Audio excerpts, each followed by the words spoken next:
अब हमारे पास जो नेक्स्ट अमेंडमेंट का एरिया है that is appeal and revision. Appeal and revision, ठीक है जी। इसमें कुछ सिंपल सी अमेंडमेंट हुई है, कोई बहुत टेक्निकल अमेंडमेंट नहीं हुई है, तो बात कर लेते हैं अपील एंड रिवीजन की। ठीक है जी। अब अमेंडमेंट में हुआ क्या है, रूल 108 एंड रूल 109 ये अमेंडमेंट के एरिया है। ये अब एज सच क्या है ना, ये चैप्टर जब आपने पढ़े तो वो रूल नंबर वगैरह के कोई स्पेशल इंफेसिस नहीं थे, तो बेसिकली ये था क्या मुद्दा वो मुझे एक्सप्लेन करके चलना पड़ेगा। तो एज यूजुअल मैंने चार्ट्स आपकी आसानी के लिए काफी मेहनत से तैयार किए हैं, मैं बात करता हूं। जीएसटी में जब आप अपील फाइल करते हैं तो आपको पता है आपकी पहली अपील फाइल होती है विद द अपीलेट अथॉरिटी, फिर उसके बाद नेक्स्ट अपील फाइल होती है ट्रिब्यूनल के पास, उसके बाद नेक्स्ट जाती है हाई कोर्ट के बाद, एंड लास्ट एंड फाइनल जाती है सुप्रीम कोर्ट के पास। जो हमारी अमेंडमेंट है वो बेसिकली जो पहली अपील फाइल होती है अपीलेट अथॉरिटी के पास उससे रिलेट करती है, ठीक है ना। अपील 4 लेवल की है, बट हमारा जो अमेंडमेंट का एरिया है वो जो पहली अपील फाइल होती है सिर्फ वो हमारा अमेंडमेंट का एरिया है। सिंपल सी बात आपको ध्यान में रखनी है, ठीक है। अब जो पहली अपील फाइल होती है उसका गवर्निंग प्रोविजन है सेक्शन 107। अब ये कहते हैं जी पहले लेवल पर जो आपकी अपील होगी वो अपील इस अपीलेट अथॉरिटी के पास जो होगी वो फाइल की जाएगी। अगर जो ऑर्डर है जो कि डिपार्टमेंट के द्वारा पास किया गया है अगर उससे असेसी एग्रीव्ड है तो वो इस अपीलेट अथॉरिटी के पास अपील फाइल करेगा। उसको अपील 01 के फॉर्म में फाइल करनी होगी, 3 महीने के अंदर फाइल करनी होगी। अगर किसी वजह से लेट फाइल करेगा तो अपीलेट अथॉरिटी के द्वारा कॉन्डोनेशन ऑफ डिले 1 महीने का दिया जा सकता है। सब आपने पढ़ रखा है, यहां कोई टेक्निकल बात नहीं है। पहली अपील अपीलेट अथॉरिटी के पास फाइल की जाती है। जो टैक्स पेयर है अगर वो एग्रीव्ड है, उसको डिपार्टमेंट ने कोई ऑर्डर पास किया और वो एग्रीव्ड है, तो जिस ऑर्डर से वो एग्रीव्ड है उसको हम बोलते हैं OIF, ऑर्डर इन ओरिजिनल। तो उस ऑर्डर के अगेंस्ट वो इस अपीलेट अथॉरिटी के पास जाएगा। अपील इस फॉर्म में फाइल करनी होती है, form you are not supposed to remember but reference में आएगा इसलिए मैं बोल रहा हूं APL 01। Time limitation you are supposed to remember, आपको 3 महीने उस ऑर्डर के 3 महीने के अंदर अपील फाइल करनी होती है। अगर किसी कारणवश लेट हो जाते हैं तो अपीलेट अथॉरिटी डिले को कॉन्डोन करके आपको 1 महीने तक की डिले को कॉन्डोन करके आपकी अपील को एक्सेप्ट कर सकती है। Are you okay with this? Yes. अच्छा, और अपील में अगर कोई डिमांड होती है तो आपको वो प्री डिपॉजिट से भी कंप्लायंस करना पड़ता है। ये बातें आपने पढ़ रखी हैं। ये है टैक्स पेयर अगर अपील फाइल करे तो, ठीक है। अगर जो ऑर्डर पास किया गया डिपार्टमेंट के द्वारा वो ऑर्डर गलत है और उससे डिपार्टमेंट को ही नुकसान हो रहा है, ऐसा कैसे? डिमांड डिपार्टमेंट के किसी ऑफिसर ने निकाली 2 करोड़ की, बट निकालनी थी 10 करोड़ की, तो 8 करोड़ जो नहीं निकाली, ऑफिसर ने शायद सेटिंग बेस कर ली, नहीं निकाली, तो उसने जो 2 करोड़ की डिमांड निकाली 8 करोड़ छोड़ दी, तो इस ऑर्डर से डिपार्टमेंट एग्रीव्ड हो गया। तो आपको याद होगा हमने ये कंसेप्ट पढ़ा था कि जो ऑफिसर्स हैं उनके ऑर्डर से डिपार्टमेंट भी एग्रीव्ड हो सकता है, और अगर ऐसा है तो फिर डिपार्टमेंट को भी ये राइट दिया गया है कि वो ऐसे ऑर्डर के खिलाफ जो है वो अपील फाइल कर सकता है। मतलब डिपार्टमेंट खुद अपने ऑफिसर के ऑर्डर के अगेंस्ट में जो है वो अपील फाइल कर सकता है, आपको याद होगा, ठीक है। अगर डिपार्टमेंट जाएगा तो उसको अपील का जो फॉर्म यूज करना होगा दैट इज APL 03। डिपार्टमेंट को टाइम लिमिटेशन दी जाती है 6 मंथ्स, असेसी को सिर्फ 3 मंथ्स है, और यहां भी अगर डिपार्टमेंट लेट हो रहा है तो कॉन्डोनेशन ऑफ डिले दिया जाता है 1 month. Are you okay with this? Yes. अच्छा, यहां ये बेसिक बात आपको मैंने इसलिए बताई है बिकॉज मुझे इन दोनों बातों की जरूरत पड़ेगी। जो असेसी एग्रीव्ड है, ऑर्डर डिपार्टमेंट ने पास किया, असेसी एग्रीव्ड है, वो भी जा सकता है। उसका अपील का फॉर्म ये रहेगा, और रिलेटेड रूल 108 जिसमें अमेंडमेंट हुई है मैं बात करूंगा। डिपार्टमेंट अगर जाएगा तो उसका अपील का फॉर्म जो होगा वो 03 रहेगा, और इसका कंसर्न रूल है रूल नंबर 109 जिसमें साथ में अमेंडमेंट हुई है। Are you okay with this? चलो, तो पहले हम जरा टैक्स पेयर के एंगल से बात कर लेते हैं, टैक्स पेयर के एंगल से, ठीक है। टैक्स पेयर एग्रीव्ड है, अपील में गया। अब रूल नंबर 108 वो अपील फाइलिंग को लेकर के कुछ बातें कहता था। वो ये कहता था कि जो अपील फाइल की जानी है, फॉर्म है APL 01, और अपील ऑनलाइन फाइल जो होगी वो की जाएगी। और जब पर्सन ऑनलाइन अपील फाइल करेगा तो रूल 108, ठीक है, जो कहता था, ये पुराना, और जो नया है वो नीचे बाद में बताऊंगा। तो पहले सुनो, ये पुराना रूल क्या कहता था। पुराना रूल आपका ये कहता था, जब व्यक्ति ऑनलाइन अपील फाइल करेगा, तो जैसे ही वो पोर्टल पर अपील फाइल करेगा, पोर्टल उसकी अपील फाइलिंग को एक्नॉलेज करते हुए एक्नॉलेजमेंट इशू करेगी, जिसे हम बोलेंगे प्रोविजनल एक्नॉलेजमेंट। जैसे आज वो व्यक्ति फाइल कर रहा है, तो जैसे उसने अपील सबमिट करी, पोर्टल की तरफ से उस पर्सन को एक प्रोविजनल एक्नॉलेजमेंट जो होगा वो दे दिया जाएगा। फिर इसके बाद जो था रूल ये कहता था, अब इस व्यक्ति ने जिस ऑर्डर के खिलाफ अपील फाइल करी है, उस ऑर्डर की सर्टिफाइड कॉपी जो होगी वो इसे जो होगी वो साथ में पोर्टल पर जो होगी वो अपलोड करनी पड़ेगी। और ये जो सर्टिफाइड कॉपी उसे अपलोड करनी पड़ेगी, इसके लिए उसको 7 दिन जो होंगे वो अवेलेबल रहेंगे। आप अपील फाइल कर रहे हो तो मेक श्योर जिस ऑर्डर के अगेंस्ट आप अपील फाइल कर रहे हो उसकी सर्टिफाइड कॉपी भी आपको अल्टीमेटली पोर्टल पर देनी पड़ेगी। अब उसकी सर्टिफाइड कॉपी लाने में आपको टाइम लग सकता है, तो वो क्या कह रहे हैं, आप अपील शुरुआत में फाइल कर दो, कॉपी बाद में दे देना। जब आप शुरुआत में अपील फाइल करोगे, ऑर्डर की कॉपी नहीं दी, तो अभी आपको प्रोविजनल एक्नॉलेजमेंट दिया जाएगा और फिर आपको 7 दिन अवेलेबल है। 7 दिन के अंदर अंदर जो होगा वो आप ये कॉपी जो होगा वो सबमिट कर देना। फिर उसके बाद वो ये कहते हैं कि अब जब आप ये ऑर्डर की कॉपी साथ में सबमिट कर दोगे, तो फिर आपको फाइनल एक्नॉलेजमेंट जो होगा वो पोर्टल की तरफ से इशू किया जाएगा, जिसमें मेंशन करके आपको एक अपील नंबर एलोकेट कर दिया जाएगा। ये फाइनल एक्नॉलेजमेंट जो होगा ये या तो अपीलेट अथॉरिटी वो इशू करेगी या इसका ऑथराइज्ड ऑफिसर वो इशू करेगा। जनरली ऑथराइज्ड ऑफिसर ही करता है। Are you okay with this? तो सिचुएशन को आप ऐसे लो, मान लीजिए आपने एक ओआईओ जो है उसके खिलाफ जो है वो अपील फाइल करी है। ये ओआईओ लेट्स सपोज 1 जनवरी 2023 को पास किया गया बाय द ऑफिसर, आपको मिल गया। अब आपने क्या किया, आपने अपील जो थी लेट्स सपोज 4 जनवरी को जो है वो आपने अपील ऑनलाइन डाल दी। अभी आपने ऑर्डर की सर्टिफाइड कॉपी अपलोड नहीं करी, सिंपली अपील डाल दी, तो अभी 4 जनवरी को आपको प्रोविजनल एक्नॉलेजमेंट पोर्टल दे देगी कि हाँ आपने अपील फाइल करी है। अब बाद में आप certified copy of this order जो होगा वो सबमिट करोगे। लेट्स सपोज आपने 7 जनवरी को वो जो है वो अपलोड कर दी, तो 7 जनवरी को जब ये कॉपी अपलोड होगी तो फाइनल एक्नॉलेजमेंट पोर्टल की तरफ से दिया जाएगा और इसमें अपील नंबर आपको एलोकेट कर दिया जाएगा। अच्छा, रूल 108 की जो सबसे बड़ी इंपॉर्टेंट बात थी वो ये थी, वो ये कहते थे कि अगर ये जो हम कह रहे हैं ना 7 दिनों में आपने कर दी तो फाइनल एक्नॉलेज किया जाएगा। तो एक क्वेश्चन आता था, अगर 7 दिनों में नहीं करी, मैं किसी वजह से लेट कर रहा हूं, तो क्या आप मेरी अपील एक्नॉलेज नहीं करोगे? जी बिल्कुल करेंगे, अपील तो हमें एक्नॉलेज करनी पड़ेगी, बिकॉज अपील फाइल करने के लिए तो लॉ ने बोल रखा है कि 3 महीने हैं। तो फिर ये 7 दिनों के ऊपर इंफेसिस क्या था? तो रूल 108 सिंपली ये कहता था जी देखो, ये 7 दिनों का इंफेसिस ये है कि अगर आपने जो अपील फाइल करी, प्रोविजनल एक्नॉलेजमेंट मिला, अगर आप 7 दिनों के अंदर अंदर ऑर्डर अपलोड कर दोगे तो फिर आपकी अपील फाइलिंग की डेट 4 जनवरी प्रोविजनल एक्नॉलेजमेंट की डेट बेसिकली मानी जाएगी। बट अगर आप 7 दिनों के अंदर ऑर्डर अपलोड नहीं करोगे तो आपकी अपील फाइलिंग की डेट बैकडेटेड नहीं मानी जाएगी। रादर देन जिस दिन आपने ऑर्डर दिया, फाइनल एक्नॉलेजमेंट आपको इशू किया गया, वो आपकी अपील फाइलिंग की डेट जो होगी वो मानी जाएगी। ये लिखा हुआ था रूल नंबर 108 में, date of filing of appeal. ठीक है जी, अगर सर्टिफाइड कॉपी 7 दिनों में दे दोगे तो बैकडेटेड डेट आपकी date of filing of appeal मानी जाएगी, basically date of provisional acknowledgement. और अगर आप 7 दिनों में सबमिट नहीं करोगे तो फिर बैकडेटेड नहीं, आपने जब दिया फाइनल एक्नॉलेजमेंट इशू हुआ, वो आपकी अपील फाइलिंग की डेट जो होगी वो मानी जाएगी। I hope the provisions are clear. बात ओके है? यस।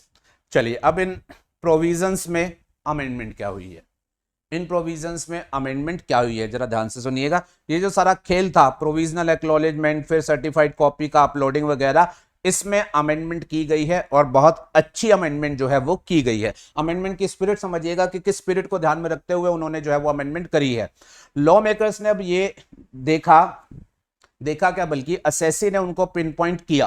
ध्यान से सुनना, क्या पिन पॉइंट किया? उन्होंने ये कहा कि जी देखिए, असेसी ने गवर्नमेंट को ये समझाया, उन्होंने बोला जी ये एक डिमांड ऑर्डर मान लो ऑफिसर ने 74 में मेरे अगेंस्ट पास किया।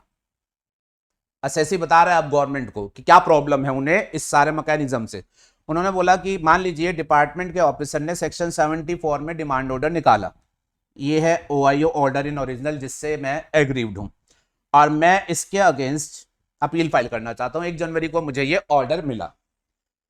अब ध्यान से सुनना, अब ये जो अपील वाला व्यक्ति था इसने ये कहा जी मैंने अपील फाइल कर दी, आपने प्रोविजनल एक्नॉलेजमेंट दे दिया।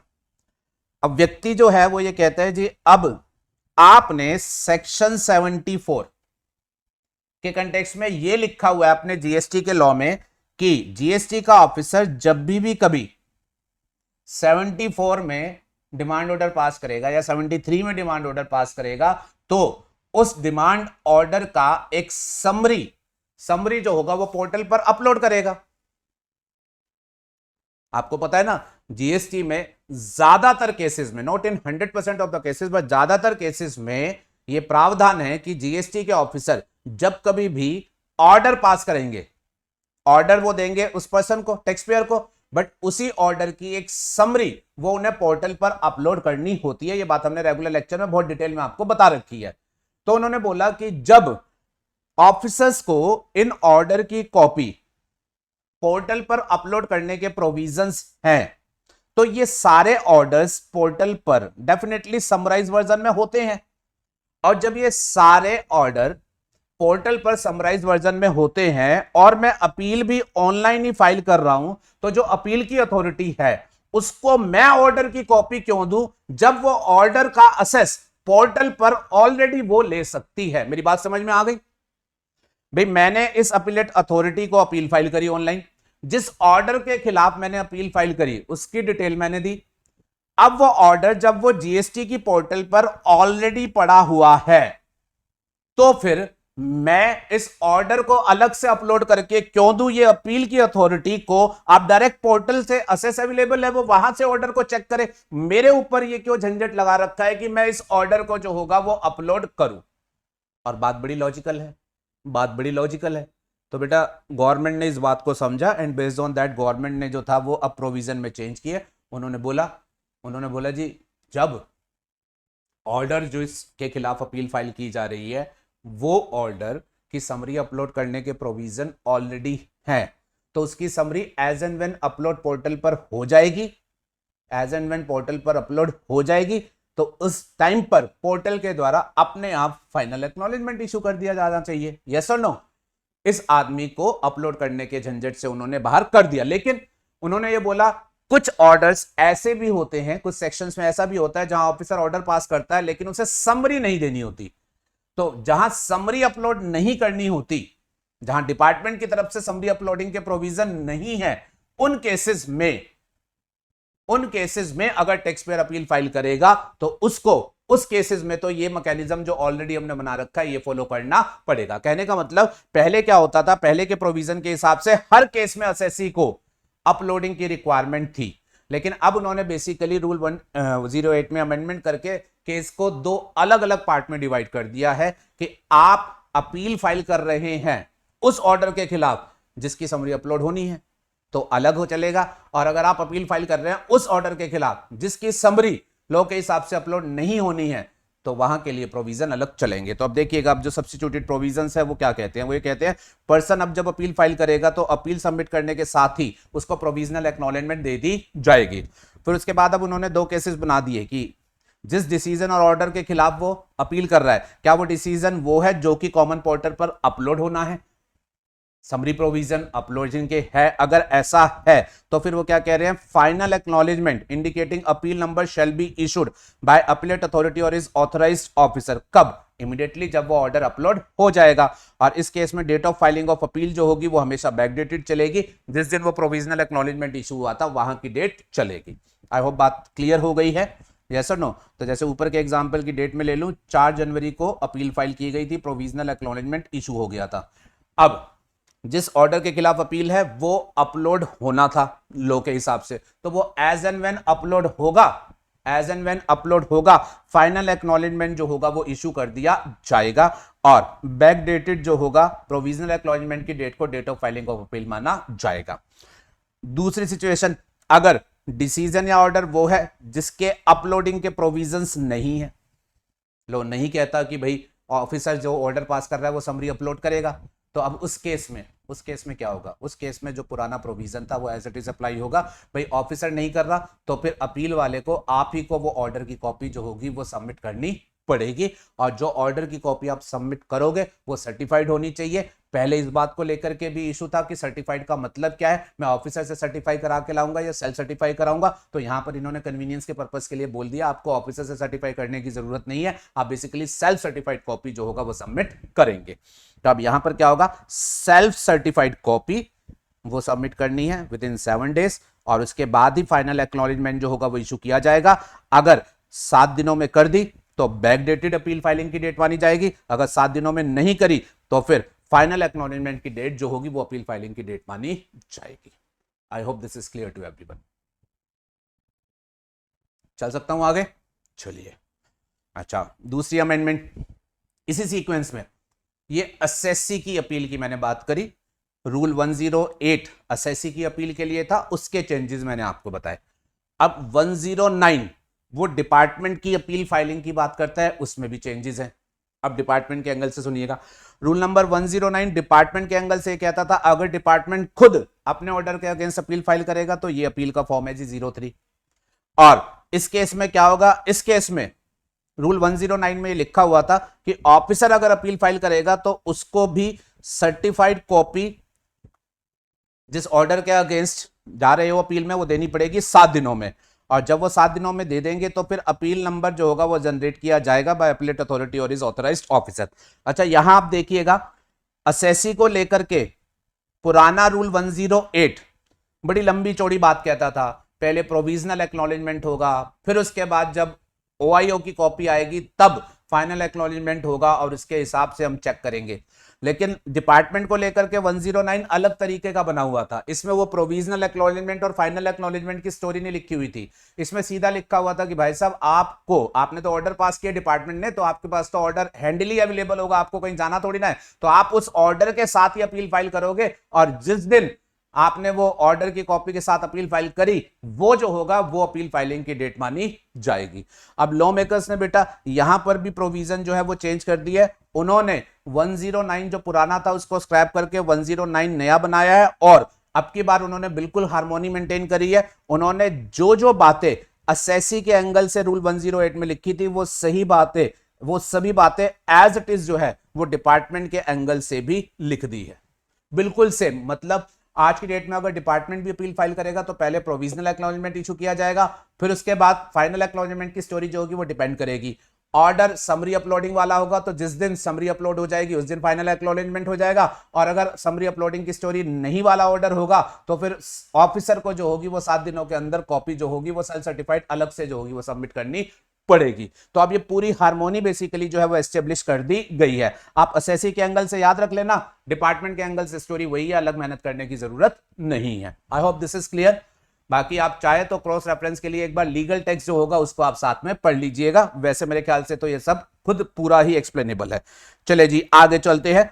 इस अपील वाले चैप्टर में एक और अमेंडमेंट हुई है, और अगेन ये भी पहली अपील के एंगल से ही अमेंडमेंट हुई है। जब चैप्टर को रिवाइज करो ना तो सिंपली ध्यान में रखना अपील के 4 लेवल हैं। अमेंडमेंट जो भी हुई है वो पहले लेवल की अपील जो अपीलेट अथॉरिटी के पास होती है उसके एंगल से हुई है, ठीक है जी। अब जो दूसरी अमेंडमेंट हुई है वो जरा ध्यान से सुनो। ये है आपकी पहली अपील जो आप अपीलेट अथॉरिटी के पास फाइल करते हैं। ये आपका हो गया टैक्स पेयर, वो अपील फाइल करता है, अपील का फॉर्म APL 01 रूल 108 की स्टोरी चलेगी। और ये आपका डिपार्टमेंट है जो अपने ही ऑर्डर के खिलाफ जो है अपील फाइल करता है, फॉर्म APL 03 स्टोरी चलेगी रूल 109 की। Are you okay with this? Yes. अब इन दोनों ने जो है अपना जो भी अपील फाइल करनी है, असेसी ने या डिपार्टमेंट ने, वो अपना अपील फाइल करेंगे। अब जरा ध्यान से सुनिएगा। अब एक बार इन लोगों ने अगर अपील फाइल कर दी, एक बार इन लोगों ने अगर अपील फाइल कर दी तो पहले लॉ में अपील के विड्रॉवल के कोई प्रोविजन नहीं थे, पहले लॉ में अपील के विड्रॉवल के कोई प्रोविजन नहीं थे। बट अब रूल नंबर 109C करके एक नया रूल इंट्रोड्यूस किया गया है जिसमें अपील की विड्रॉवल की फैसिलिटी वो दोनों ही लोगों को जो है वो दे दी गई है, दोनों ही लोगों को अपील के विड्रॉवल की फैसिलिटी जो है वो दे दी गई है rule 109C। Are you okay with this? Rule 109C is withdrawal of appeal. 109C has been inserted to allow facility of withdrawal of appeal filed at the level of first appellate authority. Appeal can be withdrawn by both the assessee and department. Withdrawal के लिए क्या करना पड़ेगा? Withdrawal application portal पर डालनी पड़ेगी. Post withdrawal, अगर आपने एक बार अपील विड्रॉ कर ली है तो फ्रेश अपील भी आप फाइल कर सकते हो, लेकिन आपको यह श्योर करना पड़ेगा अगर फ्रेश अपील बाद में फाइल करते हो तो जो भी टाइम लिमिटेशन अदरवाइज लॉ ने दी है, असेसी को कितनी दी है 3 महीने, डिपार्टमेंट को कितनी दी है 6 महीने, उसी टाइम लिमिटेशन के अंदर ही आपको फ्रेश अपील फाइल करनी पड़ेगी.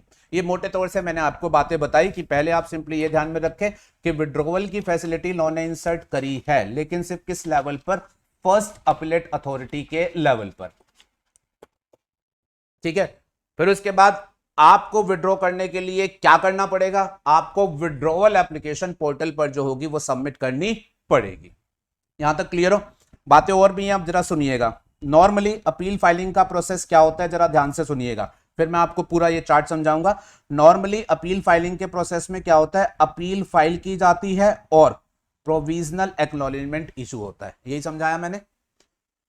और आज की डेट में असेसी करे या डिपार्टमेंट करे सेम प्रोसेस है, तो मुझे अलग अलग बोलने की जरूरत नहीं है. आपने प्रोसेस क्या समझा है कि अपील फाइल की जाएगी, प्रोविजनल एक्नॉलेजमेंट मिलेगा, फिर उसके बाद इस अपील का जो होगा फाइनल एक्नॉलेजमेंट जो होगा वो इशू किया जाएगा.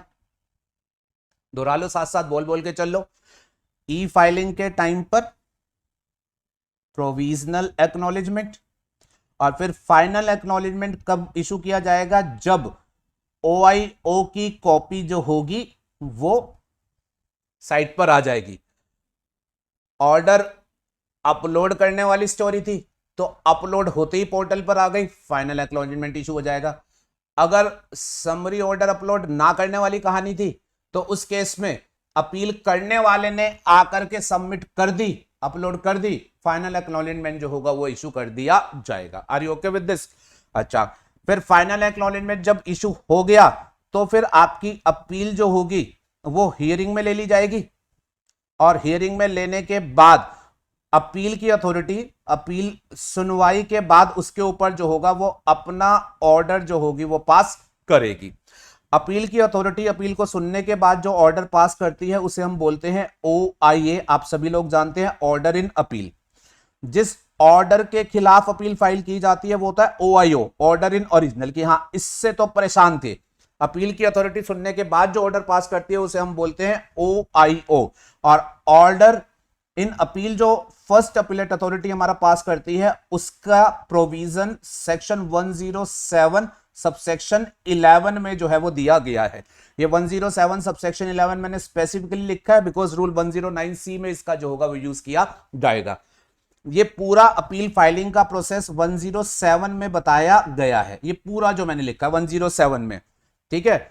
और ऑर्डर इन पर्टिकुलर जो है वो 107(11) में बताया गया है. अब सुनिएगा, अब है क्या 109C आपका जो कहता है, इसको जरा ध्यान से सुन लेना. वो ये कहता है, अब मान लीजिए अपील की ई फाइलिंग हो गई, प्रोविजनल एक्नॉलेजमेंट इशूड है, प्रोविजनल एक्नॉलेजमेंट इशूड है.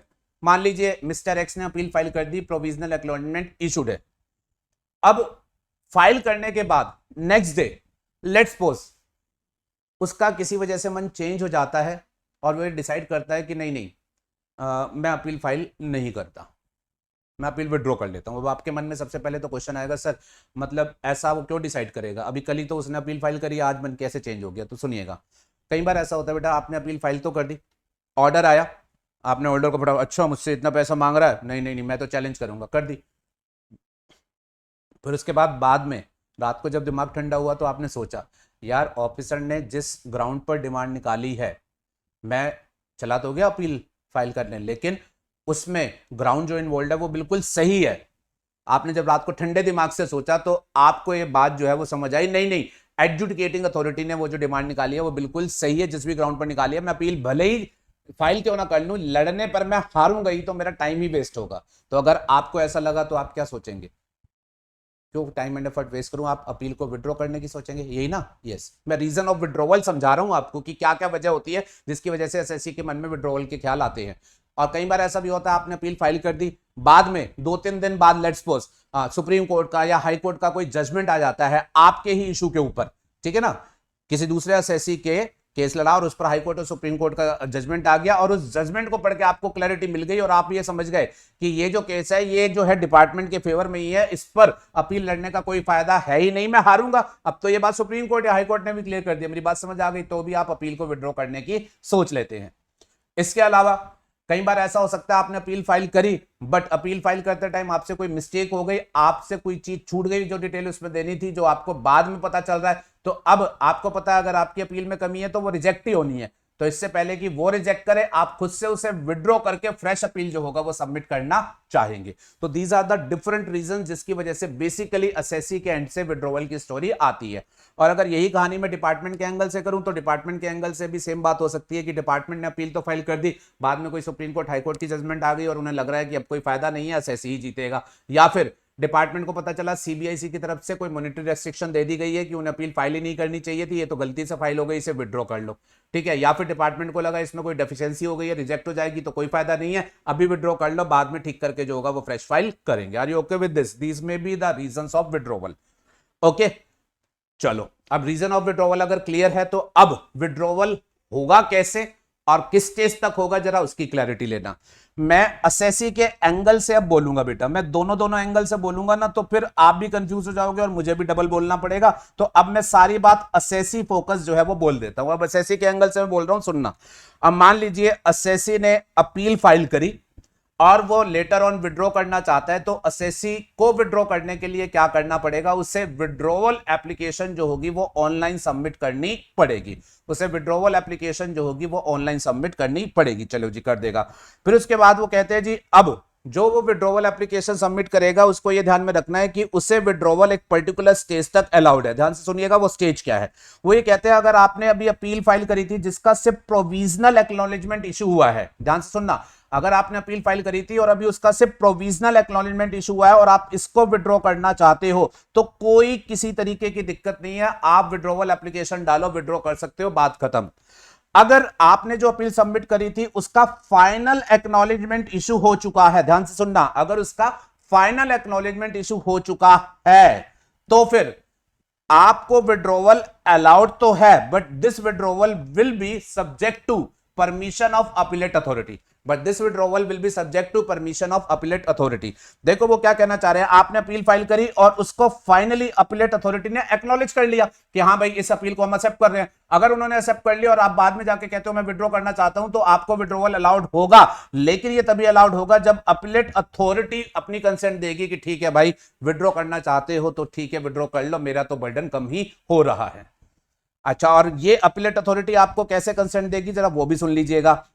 आपने विड्रॉवल एप्लीकेशन डालनी है और क्योंकि आपकी अपील ऑलरेडी एक्नॉलेज हो चुकी है तो अपीलेट अथॉरिटी को अपना इस पर डिसीजन आपको देना है और जनरली वो अलाउ ही करते हैं, उनको टाइम बाउंड मैनर में आपको रिप्लाई करना है, लॉ ने लिख करके दिए है, वो जो होंगे वो आपको 7 दिन के अंदर अंदर आपके विड्रॉवल एप्लीकेशन पर अपनी कंसेंट या डिसेंट जो भी देनी होगी वो कम्युनिकेट कर देंगे। Are you okay with this? चलिए फिर उसके बाद ये बोलते हैं, इसके बाद ये बोलते हैं जी भाई साहब आगे सुनो कहानी को, अगर आपकी अपील प्रोविजनली एक्नॉलेज हो गई, फाइनल एक्नॉलेज हो गई, उस पर हियरिंग भी हो गई और ऑर्डर इन अपील भी पास हो गया। अब मैं आपसे ये कहूं अगर OIA भी पास हो गया तो फिर विड्रॉवल अलाउ करेंगे? मतलब ही नहीं होता जब ऑर्डर ही पास हो गया। तो कहने का मतलब अल्टीमेटली क्या है, अपील आप तब तक विड्रॉ कर सकते हैं, ऑर्डर पास होने से पहले आप किसी भी स्टेज पर जो है वो अपील विड्रॉ कर सकते हैं। आप सिंपली याद रख लोगे अब तो। और इसमें सिर्फ स्पेशल क्या ध्यान में रखना है, ऑर्डर पास होने से पहले कभी भी विड्रॉ कर सकते हैं। प्रोविजनल एक्नॉलेजमेंट की स्टेज पर विड्रॉ करोगे तो as a matter of right करोगे, कोई परमिशन नहीं चाहिए। फाइनल एक्नॉलेजमेंट के बाद की स्टेज पर विड्रॉ करोगे तो फिर कंसेंट ऑफ अपीलेट अथॉरिटी जो होगी वो भी चाहिए होगी। Are you okay with this? चलो लास्ट बात, अब 10711 ये जो मैंने स्पेसिफिकली आपको लिखवाया, ये इसलिए लिखवाया कि यहां मुझे एक बात स्पेशल आपको और बतानी थी। अब 10711 इसमें ये लिखा हुआ है कि अपील की अथॉरिटी अपील को सुनने के बाद जो भी प्रॉपर एंड जस्ट समझेगी वो डिसाइड करते हुए अपना ऑर्डर इन अपील जो होगी वो पास करेगी। और जो अपील में ऑर्डर पास किया जाएगा इस अथॉरिटी के द्वारा, उससे वो जो OIO है उसको एनल कर सकती है, कैंसिल कर सकती है कि गलत था वो ऑर्डर। उसको वो जो है वो मॉडिफाई भी कर सकती है और उसको वो जो है वो कंफर्म भी कर सकती है। बड़ी ऑब्वियस सी बात है, ये सब आपने पढ़ रखा है। अपील की अथॉरिटी अपील सुनने के बाद फाइनली जब ऑर्डर पास करती है तो उसमें या तो वो इस ऑर्डर को कंफर्म करेगी कि हाँ ठीक है, या वो इसको कैंसिल करेगी कि नहीं गलत है, या उसके बाद तीसरी पावर क्या रहती है, वो इस ऑर्डर को मॉडिफाई भी कर सकती है। जैसे एज एन एग्जांपल, मान लो ऑफिसर ने डिमांड निकाली 50 लाख की, तो अपील वाला जो ऑर्डर पास करेगा, नंबर 1 वो ये कह सकता है हाँ 50 लाख की इस डिमांड को हम कंफर्म कर रहे हैं। वो कह सकता है नहीं, डिमांड नहीं बनती है, हम इसे कैंसिल कर रहे हैं। वो इसको मॉडिफाई भी कर सकता है, और मॉडिफाई का मतलब प्लस और माइनस दोनों कर सकता है। वो इसे घटा करके 40 लाख भी कर सकता है, वो इसे बढ़ा करके 60 लाख भी कर सकता है। अच्छा, अब यहां जरा ध्यान से सुनिएगा, अपील में डिमांड बढ़ भी सकती है, ये बात लॉ ने स्पेसिफिकली लिखी हुई है, लेकिन उन्होंने साथ में लिख रखा है अगर अपील की अथॉरिटी कभी ये डिसाइड करती है कि अपील में डिमांड जो है वो बढ़ाई जानी है। ध्यान से सुनिएगा, अगर अपील की अथॉरिटी कभी ये डिसाइड करती है कि अपील में डिमांड जो है वो बढ़ाई जानी है, तो अगर वो इस डिमांड को 50 लाख की बजाय 60 लाख मतलब 10 लाख से इंक्रीज करना चाहते हैं, तो ये स्पेसिफिकली लिखा हुआ है 10711 में कि अगर वो अपील में इस तरीके से 10 लाख एक्स्ट्रा करना चाहते हैं तो वो कर सकते हैं, लेकिन इस 10 लाख एक्स्ट्रा को करने के लिए उन्हें ये मेक श्योर करना पड़ेगा ये जो 10 लाख की एडिशनल डिमांड वो कर रहे हैं, इसके रिस्पेक्ट में उन्हें proper show cause notice 73 and 74 के टाइम लिमिटेशन के अंदर देना पड़ेगा, opportunity of being heard person को देनी पड़ेगी। उसके बाद ही वो अपने ऑर्डर से ये बढ़ा करके डिमांड जो है वो निकाल सकते हैं। ये बात 10711 में स्पेसिफिकली लिखी हुई है। मैंने अब आपको क्यों बोला, बिकॉज अब आपको यहां से एक बात समझानी है।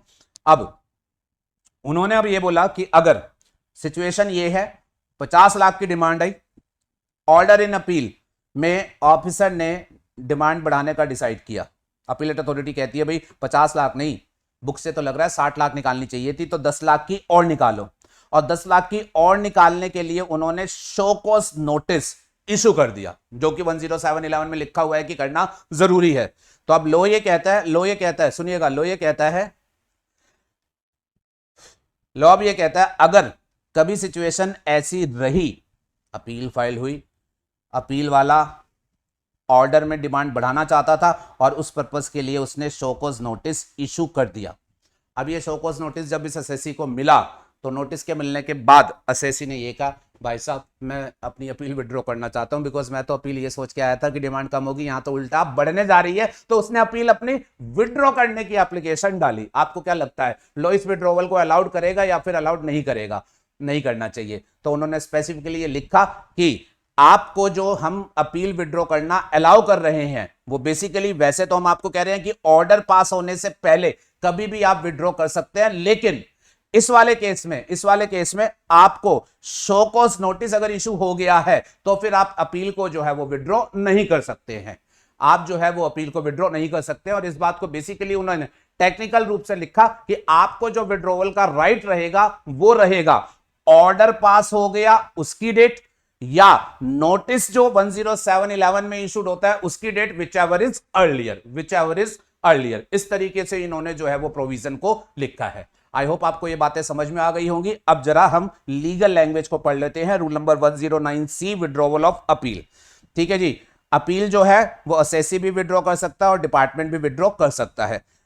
वांट्स टू विड्रॉ अपील, ये लोग क्यों विड्रॉ करना चाहेंगे, पॉसिबल रीजन, वो सारे मैंने आपको जो है वो वर्बली बोल करके बता दिए हैं। रीजन ऑफ विड्रॉवल ये आपकी नॉलेज के पर्पस के लिए मैंने लिखे हैं। ठीक है जी, और रीजन क्या है कि आपको लगता है अपील लड़ने का कोई फायदा नहीं है, खत्म करो, या आपको यह लगता है अपील में गलती हो गई है, विड्रॉ करो, फ्रेश फाइल करेंगे। कुछ भी वजह हो सकती है, हमें रीजन से कंसर्न नहीं है, आपको विड्रॉवल करना कैसे है, ठीक है, किस स्टेज तक कर सकते हो, 109C ने तो उसको डिस्कस किया है। तो अब जरा 109C का जो टेक्स्ट है वो आपका ये कहता है अपीलेंट में file and application for withdrawal of appeal. अगर विड्रॉ करनी है तो आपको विड्रॉवल एप्लीकेशन डालनी पड़ेगी।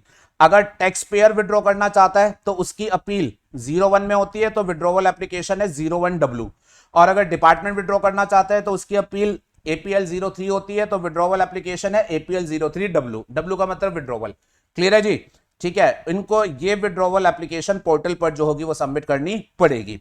फिर उसके बाद 109C क्लियर करता है स्टेज ऑफ विड्रॉवल, कि आपको किस स्टेज तक जो है वो हम विड्रॉवल अलाउ कर रहे हैं। तो वो मैंने आपको समझाया ऑलरेडी। आप विड्रॉ कर सकते हो, ऑर्डर अपील के आने से पहले कभी भी विड्रॉ कर सकते हो, और अगर ऑर्डर से पहले शोकॉज नोटिस आया हुआ है तो फिर शोकॉज नोटिस से पहले तक आप विड्रॉ कर सकते हो, व्हिचएवर इज अर्लियर। तो withdrawal is allowed only up to the specified stage, और वो स्पेसिफाइड स्टेज क्या है? Before issuance of show cause notice under 10711। और प्लीज ध्यान में रखिएगा, शोकॉज नोटिस 10711 का मतलब क्या हो गया कि अपीलेट अथॉरिटी अपील में डिमांड बढ़ाना चाहती है, और जितना वो बढ़ाना चाहती है उसके लिए उन्होंने शोकॉज नोटिस इशू कर दिया है, तो उससे पहले तक विड्रॉवल अलाउड है। एक बार नोटिस इशूड हो गया फिर विड्रॉवल अलाउड नहीं है। और दूसरा क्या लिखा हुआ है? बिफोर इशुएंस ऑफ ऑर्डर, ये आपका हो गया जो ऑर्डर इन अपील फाइनली वो पास करते हैं। तो इन दोनों में से व्हिचएवर इज अर्लियर। ठीक है, फिर उसके बाद परमिशन ऑफ अपीलेट अथॉरिटी। तो इसके लिए मैंने आपको क्या बताया था? अगर आप विड्रॉवल करना चाहते हैं post issuance of final acknowledgement of appeal, अगर आपकी अपील का फाइनल एक्नॉलेजमेंट इशू कर दिया गया है उसके बाद आप विड्रॉ करना चाहते हैं, तो फिर वहां पर जो होगी वो अपीलेट अथॉरिटी की कंसेंट की जरूरत पड़ेगी। Withdrawal shall be subject to approval of appellate authority. Provisional के स्टेज पर करोगे तो कोई दिक्कत नहीं है, कर लो सिंपल। लेकिन अगर फाइनल के स्टेज पर करोगे तो कंसेंट लगेगी, जो कि जनरली मिलेगी। और उन्होंने इनफैक्ट टाइम बाउंड मैनर में अपीलेट अथॉरिटी डिसीजन दे दे, उसको बोल रखा है जी विड्रॉवल एप्लीकेशन अगर कुछ भी आई है तो आप अगर फाइनल एक्नॉलेज कर चुके हो तो मेक श्योर 7 दिनों के अंदर उसे बता दो कि आप विड्रॉवल उसे अलाउ कर रहे हो या फिर आप उसे मना कर रहे हो। क्लियर है बेटा?